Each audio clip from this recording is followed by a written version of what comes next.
Akiba, I'm sure you're seeing this from a multi-dimensional standpoint. Give us your point of view, IBM's point of view, of what you're seeing out there across the community. Yeah, thank you, Luke, and really appreciate being here. And really, I think everything I've heard so far from everyone that's spoken is very consistent with a lot of what we've been hearing and seeing as well. I'll give you one data point that's a bit more of a global data point to sort of see how are we against the rest of the world. We just released last week our cost of a data breach report, which is done by an independent group, but studies 550 breaches across 17 industries, across 17 countries. And one of the things that started to be measured last year was zero trust implementations. And this year again. So one of the data points there in that report was that zero trust implementations were up 35 to 41%. So there definitely is progress moving towards that direction.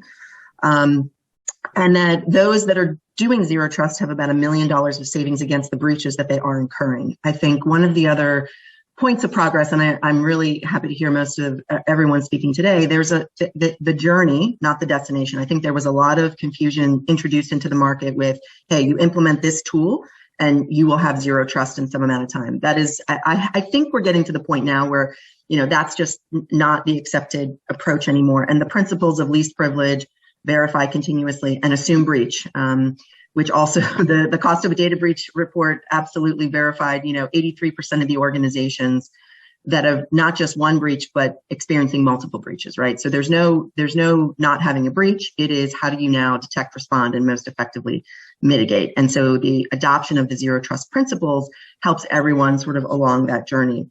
I do think there's definitely been a lot of us working with organizations to translate from that buzzword of zero trust, because it has kind of taken on a bit of a life of its own, to practical roadmaps. And all the dimensions of what have already been described in all the pillar areas are true. I think one of the things we have really seen is the less about the tools, more about the governance, the people, the process, and a lot about the culture and the alignment with the business side, the administration side, and what the impacts are for the end users. We spend a lot of time working with organizations through some of those issues because some of those become the roadblocks more than the technology and how things actually get implemented.